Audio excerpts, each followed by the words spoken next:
Hey, salut tout le monde! Dans la vidéo précédente, on a mis en place un système de tokens pour que l'IA n'attaque pas tout en même temps, et aussi, on a mis en place un système d'équipe. Dans cette vidéo, on va mettre en place deux attaques en plus pour notre IA. La première sera une attaque sautée, et la deuxième, un tourbillon.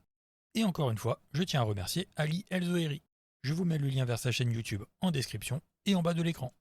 Alors, direction le dossier Projet YT, puis Animation. On fait un clic droit sur A Jump Attack, et dans Create, on sélectionne Create Anim Montage. On l'appelle AM Jump Attack et on place A Jump Attack dans le dossier Séquence, puis on place AM Jump Attack dans le dossier Anim Montage. Ensuite, on va dans le dossier Anim Montage et on ouvre AM Jump Attack. On commence par sélectionner notre animation et ici, dans Start Time, on met 0,45. Comme ceci, notre animation commence directement par le saut sans faire le petit piétinement au début. Après, dans Défaut groupe, défaut slot, on clique sur la petite flèche et dans Slot Name, on sélectionne Défaut groupe Upper Body. Puis, la première ligne de Notifies, on l'appelle Character State. Et dans la timeline, on fait un clic droit et dans Add Notify State, on choisit Character State. On place le début de la notification au début de l'animation et la fin à peu près ici, quand l'animation commence à se relever. Normalement, on n'est pas obligé de faire ça pour l'IA. Mais si vous voulez utiliser cette attaque avec le joueur, alors ce sera fait. Ensuite, on clique sur la petite flèche de Notifies, ici, et on choisit Add Notify Track. On l'appelle Montage Notify, et vers le début, quand l'animation commence à sauter, on fait un clic droit, et dans Add Notify, on choisit Montage Notify. On sélectionne la notification, et dans les détails, ici, on l'appelle Jump. Et on peut replacer la notification si elle n'est pas très bien mise. A nouveau, on fait un clic droit dans la timeline et dans Add Notify, on sélectionne Montage Notify. On place la notification au moment où l'animation s'est presque remis debout.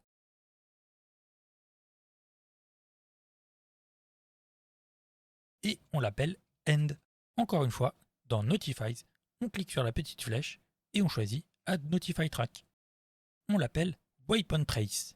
Puis, clic droit dans la timeline et dans Add Notify State, on sélectionne Waypoint Trace. On place le début de la notification au moment où l'épée est engagée pour frapper, à peu près ici. Et la fin de la notification, quand le personnage atterrit et que le coup ne porte plus. Puis on sélectionne la notification et dans Weapon Slot, on choisit Weapon Main Hand. On sauvegarde et on peut quitter notre montage. Pour éviter un petit problème à l'atterrissage de l'animation, on va faire une petite modification de l'ABP. Et au passage, on va corriger le problème d'animation de saut quand on est armé. Au lieu de passer par notre player caractère comme d'habitude, on fait CTRL-P et on écrit ABP et on ouvre ABP Mani. Dans l'AnimGraph, on va dans notre Final Output Pose et juste avant Slot Défaut Slot, on appelle Blend Pose by Ball. On relie le Layered Blend per Bone dans True et la sortie dans Slot Défaut Slot. Ensuite, on fait un copier-coller de Use Cached Pose Final State avec Slot Upper Body et on relie dans Files. Puis, on fait un get de la variable Velocity et on appelle Not Equal. On laisse tout à 0 et on relie le booléen dans Active Value. Voilà qui corrigera un problème d'animation à l'atterrissage du personnage. Après, dans nos State Storage, on sélectionne Unarmed et on fait un copier-coller. On appelle la state machine ls state, puis on fait un new save cache pose. On l'appelle aussi ls state et on va dans la state machine ls state. Ensuite, on double-clique sur locomotion et on supprime use cache pose grand locomotion, qu'on remplace par use cache pose ls locomotion. On fait un double-clic n'importe où pour retourner dans ls state et ce coup-ci, on va dans land. Et même punition, on remplace use cache pose grand locomotion par use cache pose ls locomotion. Puis, on retourne dans l'AnimGraph et dans enum state, on remplace les deux use cache pose ls locomotion par use cache pose ls state. Et voilà, normalement c'est la dernière fois que nous touchons à l'ABP. Sachez que ceci est une version assez simple de l'ABP. Bien évidemment, on peut aller beaucoup plus loin. Donc si vous avez des questions ou que vous voulez en savoir plus, n'hésitez surtout pas à en parler en commentaire. Si vous êtes nombreux à me demander, j'essaierai de faire un cours spécialement sur la BP avec template, thread safe, etc. Bon, on peut compiler et quitter la BP. Direction le dossier projet YT, puis data table, et on ouvre DT skills. On clique sur add ici, et on renomme le row name en long range attack. Ensuite, dans le row editor, on va renseigner un peu tout. Donc, dans skill name, on écrit long range attack. Dans description, on écrit long range attack. Bon, pas besoin de donner de description ici, car c'est une compétence d'IA. Donc, nous ne l'afficherons pas dans les menus.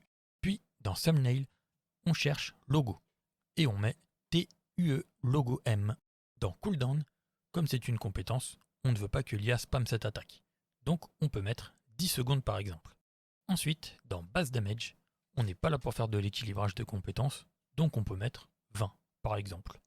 Dans damage multiplier, c'est pareil, c'est surtout pour l'équilibrage, donc on laisse à 1.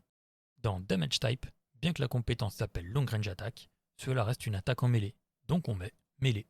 Dans Damage Response, on met Hit Reaction, car l'attaque fait juste des dégâts, pas d'effet particulier. Et enfin, pour les booléens, on ne coche rien. On peut donc sauvegarder et quitter DT Skills. Maintenant, direction le dossier Core, puis Actor Components, et on ouvre AC Combat Manager. On n'a pas grand chose à faire ici pour l'instant. Il nous faut juste savoir quelle compétence est utilisée. Donc, nouvelle fonction qu'on appelle Set Skill Name. On ajoute un input qu'on appelle Skill Name et de type name. Puis, on prend notre variable skill choice et on fait un set. On fait un clic droit sur le pin d'entrée et split struct pin.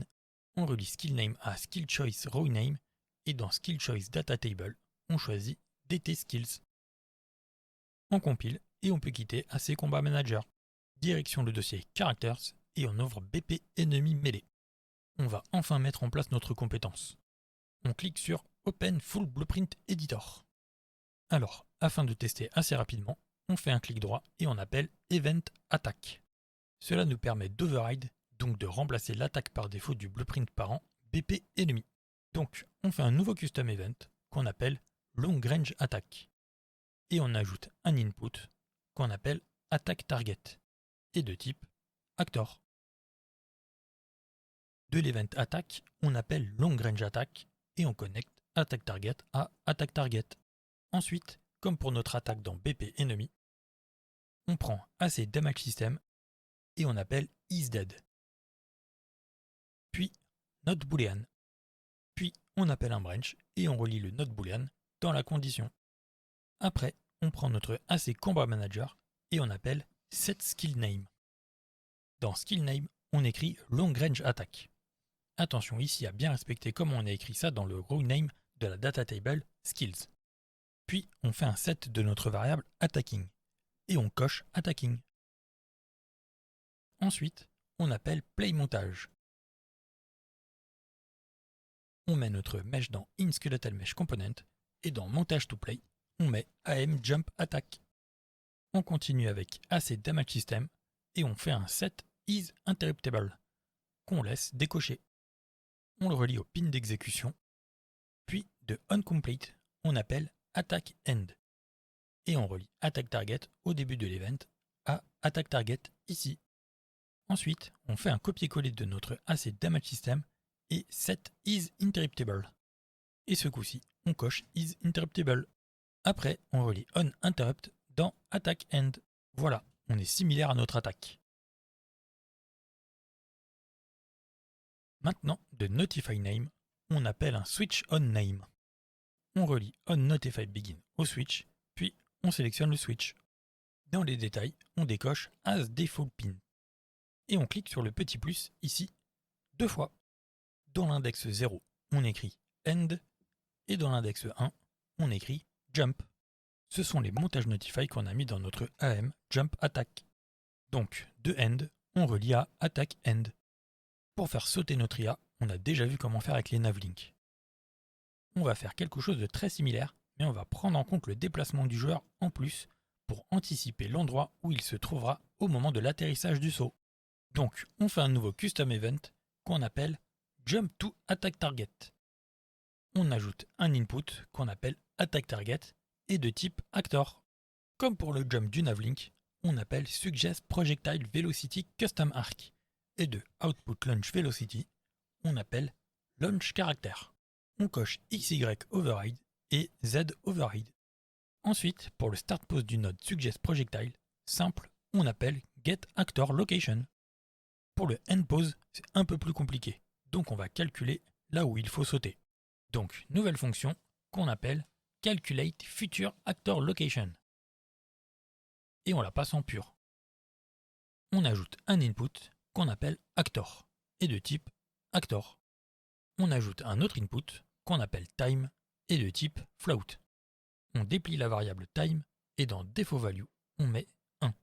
Et enfin, on ajoute un output qu'on appelle Location, et de type Vector. Donc, de Actor, on appelle Get Actor Location. De la return value, on appelle plus, et on relie le résultat dans Location du return node. Ensuite, pour calculer l'emplacement où se trouvera le personnage, on va prendre la vélocité multipliée par le temps.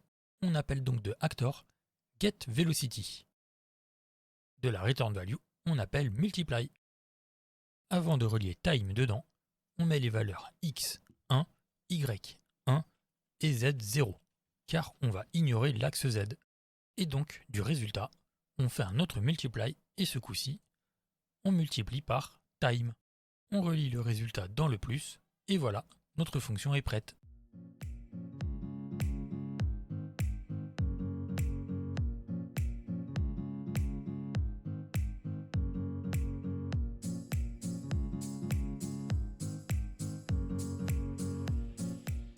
Retour dans l'event graph et de attack target, on appelle notre fonction calculate future actor location. Et comme pour la fonction jump to destination, de location, on fait un split struct pin. Même punition pour le end pose et on relie location x à end pose x et location y à end pose y. De location z, on fait un plus et on met 100. Puis on relie à end pose z. Ensuite, pour éviter un souci d'animation à l'atterrissage à cause de la vélocité du personnage, après launch character, on appelle assign landed delegate. On appelle le custom event onLand. De onLand, première chose à faire, on unbind landed delegate. On relie l'event à onLand. Et ensuite, on fait un get de character movement et on appelle stop movement immediately. Puis on retourne au switch et depuis jump, on appelle jump to attack target. On relie l'attack target du custom event dans jump to attack target.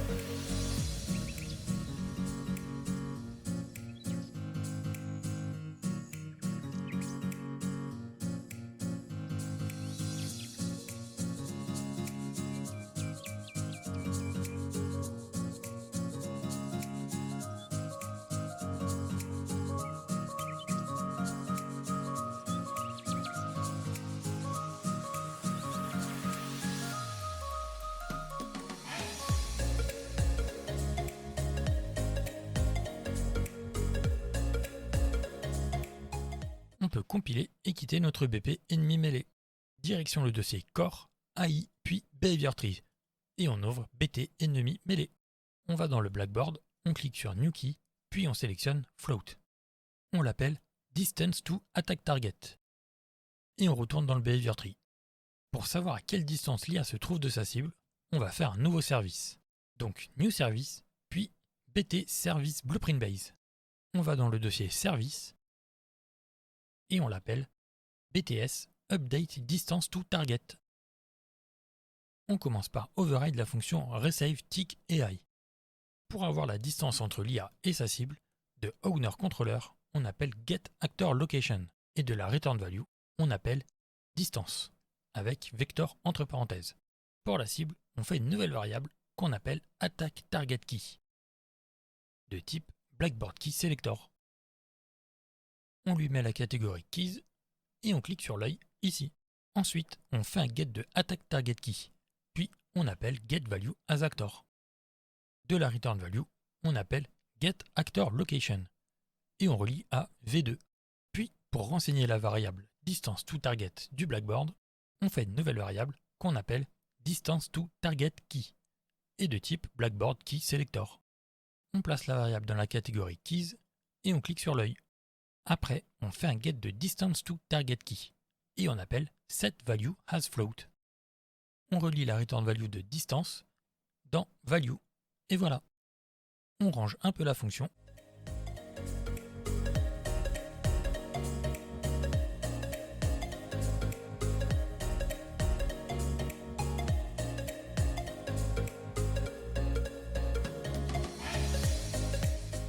Et on peut compiler et quitter notre service. Pour utiliser ce service, de combat state, on appelle un selector, qu'on relie aux séquences attaque, et à ce selector, que l'on nomme d'ailleurs strafe. Et le séquence strafe, on peut lui retirer son nom, et garder séquence. Donc notre selector, on peut l'appeler combat ready, puis on fait un clic droit dessus. Dans add service, on sélectionne BTS update distance to target. On sélectionne le service pour mettre nos clés. Donc dans attack target key, on met attack target, et dans distance to target key, on met distance to attack target. Ensuite, dans intervalle, on veut que ce soit mis à jour assez souvent, donc on met 0,1. Et dans random deviation, on met 0. Puis on déplie advanced et on coche tick on search start pour lancer le service dès que le behavior tree se lance. On sauvegarde et on met de côté notre behavior tree pour l'instant. On va maintenant dans le dossier core puis enum. On fait un clic droit et dans blueprint, on sélectionne enumeration. On l'appelle e-melee attack et on l'ouvre. On ajoute deux lignes. La première, on l'appelle défaut. Et la deuxième, on l'appelle long range attack. On sauvegarde et on quitte l'enum. De retour dans le behavior tree, on fait un double clic sur BTT melee attack. On va l'adapter pour qu'avec une seule task, on puisse lancer aussi nos compétences. Donc, juste après cette focus, on va faire des modifications. Alors, on commence par supprimer attaque et cast to BP enemy, mais on garde le premier get control pawn. Donc, du control pawn, on fait un cast to BP enemy melee. Et on relie has BP enemy melee au bind on attack end et au unbind on attack end. Au passage, on corrige un petit oubli. De cast fail, on appelle finish execute, sans cocher success. Ensuite, on fait une nouvelle fonction qu'on appelle attack based on name. On ajoute un input qu'on appelle enemy melee et de type BP enemy melee. Puis, on crée une nouvelle variable qu'on appelle attack name de type e-melee attack. Et on clique sur l'œil. On fait un get de attack name et on appelle un switch. De enemy melee, on appelle attack et on relie au switch défaut. Pour l'attack target, vous savez comment faire. On fait un get de attack target key, puis on appelle get value as actor et on relie la return value dans attack target. Encore une fois, de enemy melee, on appelle long range attack qu'on relie au switch dans long range attack. Et pour l'attack target, on a déjà notre attack target key avec le get value as actor. Donc de la return value, hop, dans attack target.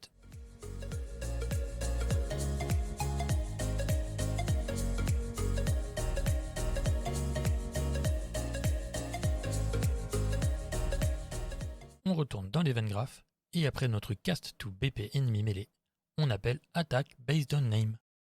On relie has BP enemy melee dans enemy melee, puis on relie l'exécution au bind event to on attack end.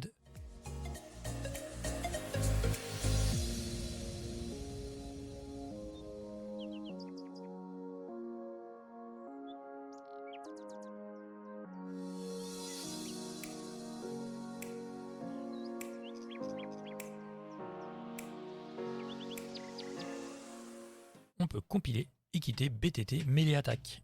De retour dans le behavior tree, on sélectionne BTT melee attack. Dans attack name, on laisse défaut. Et dans node name, on écrit défaut attack. Ensuite, du selector, on appelle un autre BTT Melee Attack. Et on renseigne tout ce qu'il faut. Donc dans Attack Target Key, on met Attack Target. Dans Attack Radius Key, ce coup-ci, on met Defend Radius, car c'est pour la Long Range Attack. Dans Tokens Needed, on met 1. Et dans Attack Name, on met Long Range Attack. Puis dans Node Name, on écrit Long Range Attack. Ensuite, on fait un clic droit sur la task et dans Add Decorator, on sélectionne Blackboard. On sélectionne donc le Blackboard Based Condition et dans Blackboard Key, on sélectionne Distance to Attack Target. Dans Key Query, on met is greater than or equal to et dans Key Value, on met 400. Encore une chose, on fait un clic droit sur la task et dans Add Decorator, on sélectionne Cooldown. On laisse le cooldown à 5 secondes pour l'instant, ce sera très bien pour tester. On sauvegarde et on peut quitter notre Behavior Tree. On peut cliquer sur Play et on voit que notre IA nous saute dessus pour nous attaquer. Maintenant, on va ajouter une autre attaque, un tourbillon. On appuie sur Échappe et on va dans le dossier Projet YT puis Animation. On fait un clic droit sur A360 Attaque et dans Create, on choisit Create Anim Montage. On l'appelle AM360 Attaque.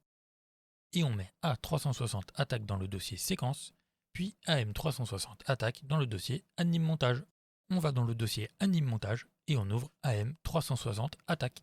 À la base, on n'a pas d'animation pour faire un tourbillon. Donc il va falloir bidouiller un peu.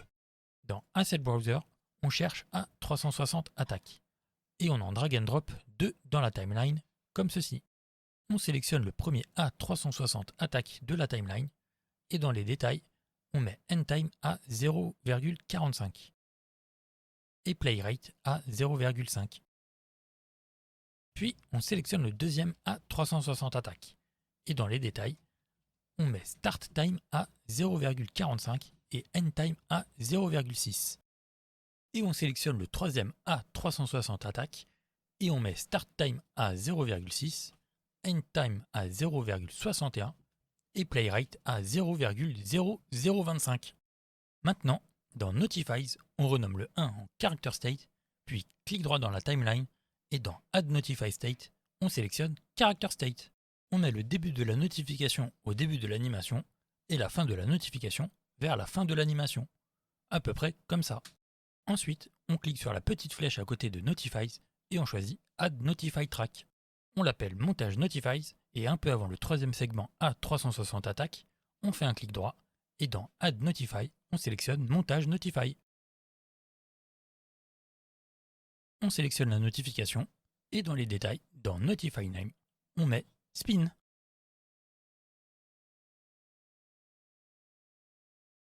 Puis, on fait un autre clic droit et dans Add Notify, on sélectionne Montage Notify.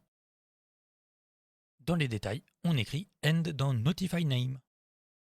On place la notification un peu avant la fin de l'animation, comme ceci.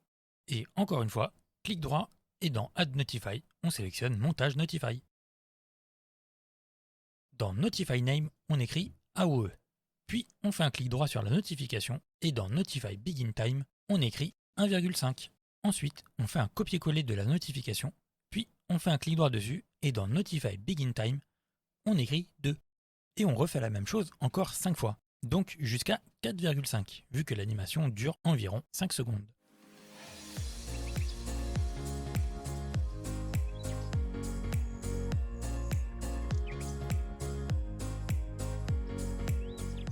Une fois toutes nos notifications mises en place, dans Notifies, on clique sur la petite flèche, puis Add Notify Track.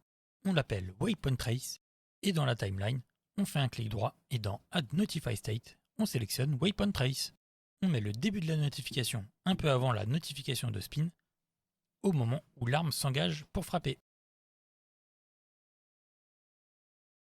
Et la fin de la notification, un peu après la notification du spin.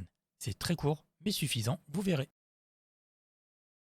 Ensuite, on n'oublie pas de mettre la notification Character State en Attacking et le Waypoint Trace en Waypoint Main Hand. On peut sauvegarder et quitter AM360 Attack. Maintenant, on va dans le dossier Projet YT, puis Data Table, et on ouvre DT Skills.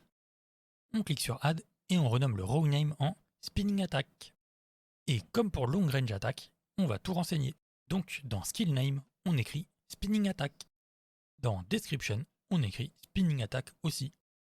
Dans thumbnail, on cherche logo et on met TUE logo M en placeholder.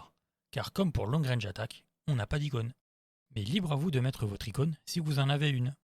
Ensuite, dans cooldown, on met 25 secondes. Car vous allez voir, ça tabasse. Puis, dans base damage, on met 5. Dans damage multiplier, on laisse à 1. Dans damage type, on met melee. Et dans damage response, on met hit reaction. Le reste, les booléens, on ne coche rien. À la limite, si vous voulez, pour long range attack, on peut cocher can be block. Mais je préfère que ce soit impossible de bloquer ce genre d'attaque. On peut sauvegarder et quitter DT Skills. Direction le dossier Characters et on ouvre BP Enemy Melee. On crée un nouveau custom event qu'on appelle Spinning Attack. Et on ajoute un input qu'on appelle Attack Target et de type Actor. Comme pour Long Range Attack, on fait un get de AC Damage System et on appelle isDead. Puis un not boolean. On appelle un branch et on connecte le not boolean dans la condition. Puis on fait un get de AC Combat Manager et on appelle set skill name. Dans skill name, on écrit spinning attack. Encore une fois, attention à bien respecter ce que vous avez écrit dans le row name dans la data table skills. Ensuite, on fait un set de attacking et on coche attacking. On continue avec un play montage et on met notre mesh dans InSkeletal Mesh Component. Dans montage to play, on met AM360 attack. Puis on appelle attack end. On relie attack target au début de la fonction dans l'attack target ici. On relie on interrupt dans attack end. Après, on fait un get de AC damage system et on appelle is interruptible en cochant le booléen.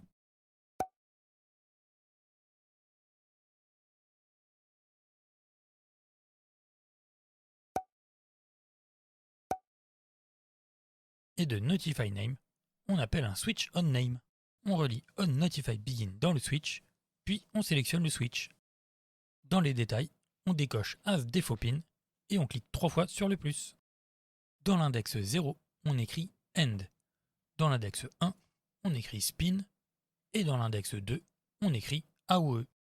Souvenez-vous, ce sont les montages notify qu'on a mis dans AM360 attack.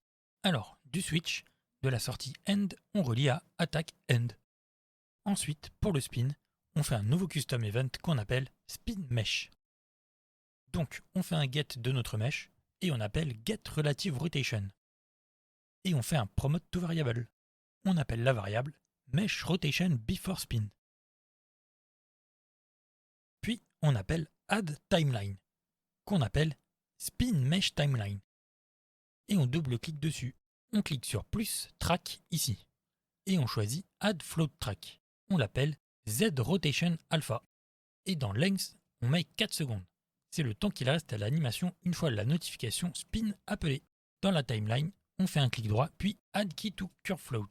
Et dans time, on met 0. Et pareil, dans value, on met 0. Encore un clic droit dans la timeline, puis add key to curve float. Et ce coup-ci, dans time, on met 4. Et dans value, on met 1. On retourne dans l'event graph.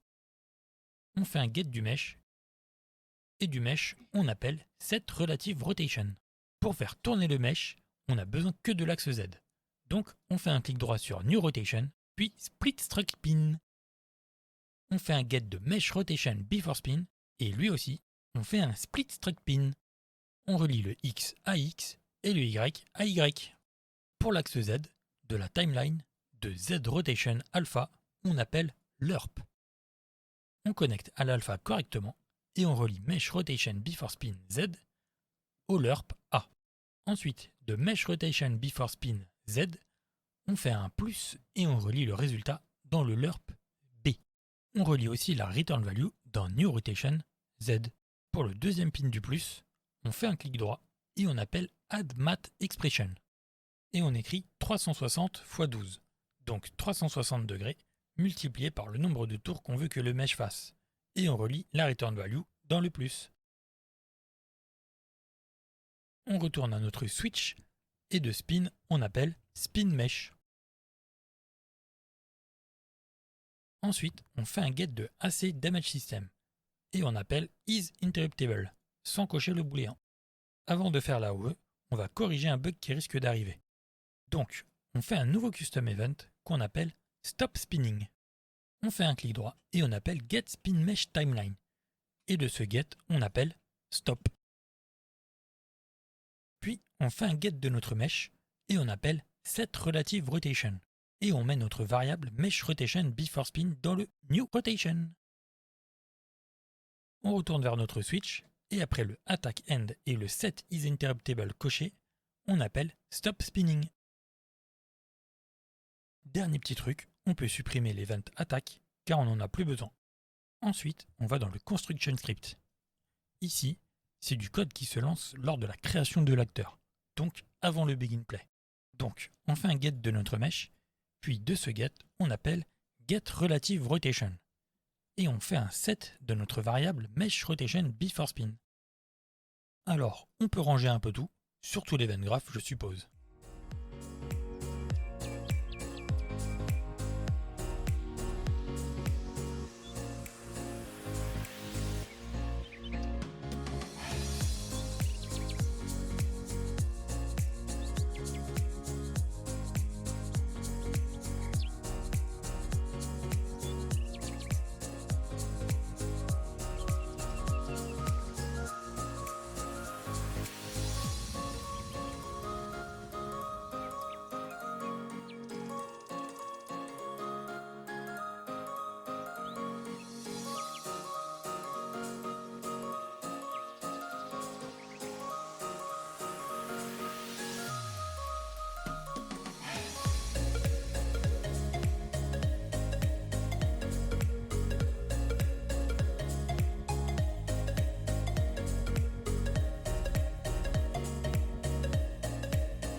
Puis on compile et on fait un clic droit sur AC Combat Manager, puis Edit AC Combat Manager. Et oui, on va faire l'AOE ici. Mais avant cela, on va faire une petite fonction similaire à une déjà faite dans l'AI Controller. Donc, nouvelle fonction qu'on appelle Not on Same Team. On ajoute un input qu'on appelle Other Actor et de type Actor. On ajoute aussi un output qu'on appelle Return Value et de type Boolean. Alors, de Other Actor, on appelle Get Team Number, puis on fait un clic droit et on appelle Get Owner. De la Return Value, on appelle aussi Get Team Number et de Team Number, on appelle Not Equal. On relie l'autre Team Number dans le Not Equal et le booléen, on le relie à la Return Value du Return Node.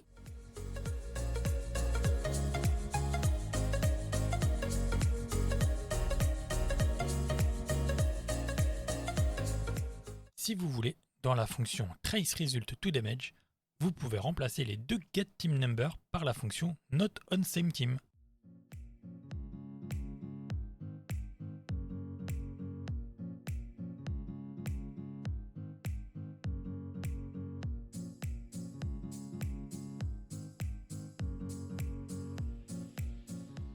On retourne dans l'Event Graph et on fait un nouveau Custom Event qu'on appelle AOE. On ajoute un input qu'on appelle SphereRadius et de type float. Ensuite, on fait un get de drawDebugType. Et de ce get, on appelle NotEqual, celui-là. On laisse sur None et on appelle un branch. De true, on appelle drawDebugSphere. Puis, on fait un clic droit et on appelle getOwner. De la return value, on appelle getActorLocation et on relie la return value à center. Pour le radius, on relie à notre event dans SphereRadius. Dans segment, on laisse à 12, c'est très bien comme ça. Pour line color, on met en rouge, ce sera un peu plus visible. Et pour avoir le temps de voir la sphère, dans duration, on met 1 seconde. Ensuite, on appelle SphereOverlapActors et on relie aussi au false du branch comme ceci. Puis, on relie SpherePose à getActorLocation et SphereRadius à SphereRadius. De ObjectType, on appelle un makeArray et dans l'index 0, on met pawn. et on passe directement à Actor to Ignore. On fait un makeArray et de l'index 0, on appelle getOwner. Ensuite, de OutActors, on appelle un forEachLoop. Après, on appelle NotOnSameTeam et on relie ArrayElement dans OtherActor. Puis, on appelle un branch et on relie la return value dans Condition. De ArrayElement, on appelle TakeDamage, qu'on relie à True. Pour DamageInfo, on appelle GetDamageInfo. Et pour DamageCauser, on appelle getOwner. On peut ranger l'event.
On compile et on peut quitter AC Combat Manager. De retour dans BP Enemy Melee, au switch onName de notre event Spinning Attack, on fait un get de AC Combat Manager et on appelle AOE, qu'on relie au switch dans AOE. Dans Sphere Radius, on met 200.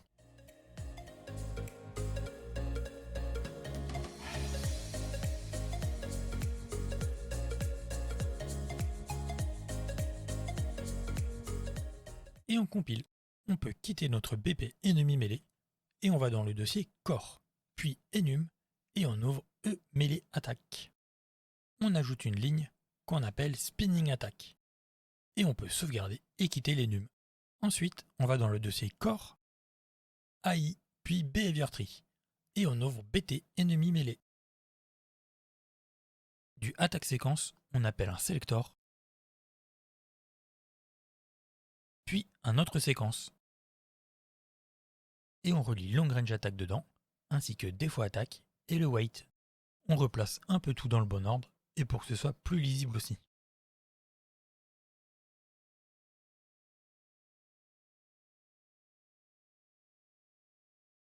Ensuite, on renomme le séquence en Spinning Attack Séquence.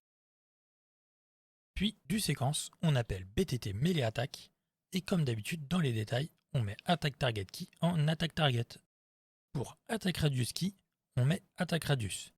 Dans Token Needed, on met 1, et dans Attack Name, on met Spinning Attack, qu'on va aller mettre dans la task dans un instant. Et dans Node Name, on met Spinning Attack. Alors, si on laisse comme ceci, l'IA va bien faire son attaque, mais sur place. Nous voulons que l'IA se déplace en même temps vers sa cible. Pour cela, du séquence, on appelle Simple Parallel. Et dans la sortie violette, on relie Spinning Attack. Ce node permet d'avoir une task principale et de pouvoir lancer en parallèle d'autres tasks. Donc, de la sortie grise, on appelle un séquence. Et du séquence, on appelle MoveTo. Dans les détails du MoveTo, on met le Blackboard Key sur Attack Target.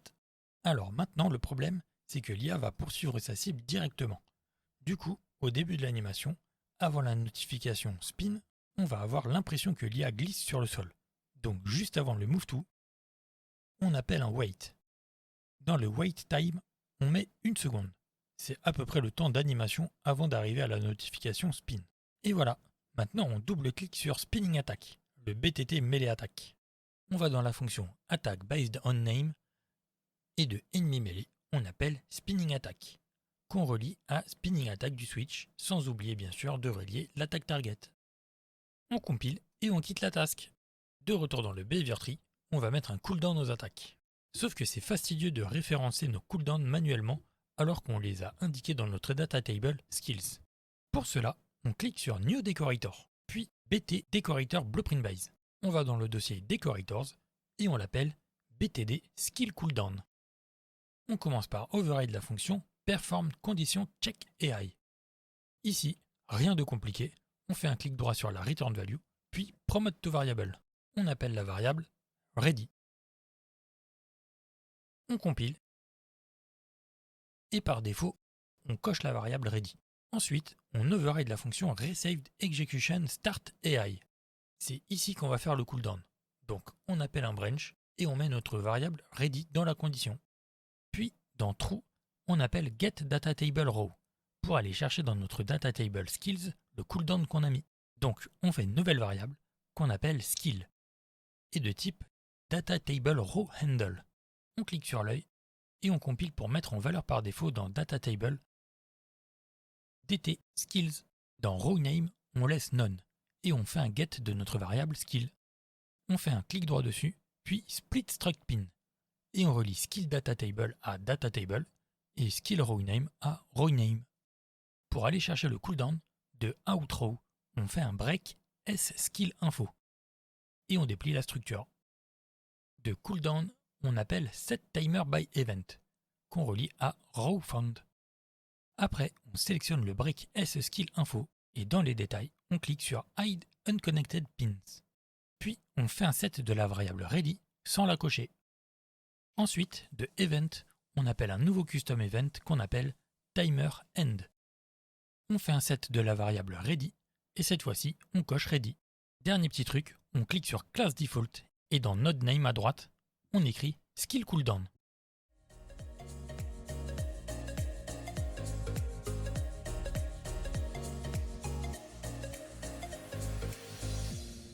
On compile et on peut quitter BTD Skill Cooldown. Comment l'utiliser? C'est très simple, vous allez voir. On fait un clic droit sur Spinning Attack Sequence et dans Add Decorator, on sélectionne BTD Skill Cooldown. On sélectionne Skill Cooldown et dans les détails, on voit que la data table est bien sûr DT Skills. Et donc dans rowName, on choisit Spinning Attack. Même punition pour Long Range Attack, on fait un clic droit dessus et dans Add Decorator, on choisit BTD Skill Cooldown.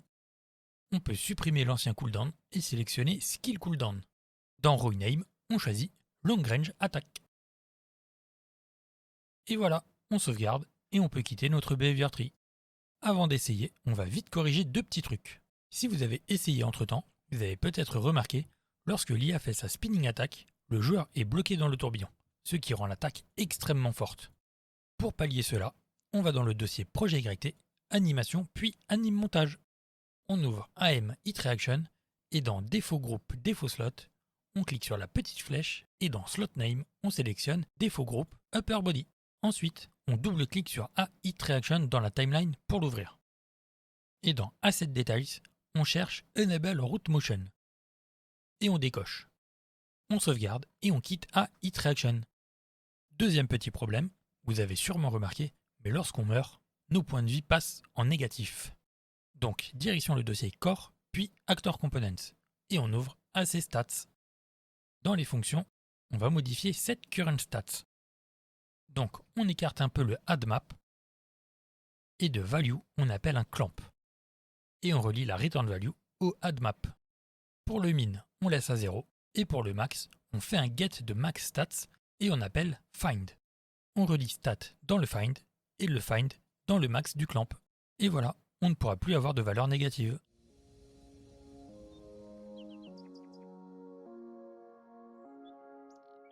On compile et on peut quitter AC Stats. C'est l'heure d'essayer. Donc on supprime les ennemis pour en garder qu'un. Et on vérifie qu'il n'est pas dans la même équipe que le joueur. Donc Team Number 2, c'est parfait, on clique sur Play. Et regardez, l'IA fait bien ses attaques comme il faut. On a même corrigé l'animation de saut quand on a une arme d'équipée. Et quand on meurt, nos points de vie ne passent plus en négatif. Voilà, ce sera tout pour cette vidéo. Dans la prochaine vidéo, on va mettre en place le système de blocage et parade pour le joueur avant d'attaquer une IA boss. J'espère que ça vous aura plu. Si c'est le cas, abonnez-vous et lâchez un like. Si vous avez des questions, n'hésitez pas à les poser en commentaire. Et surtout, amusez-vous en programmant.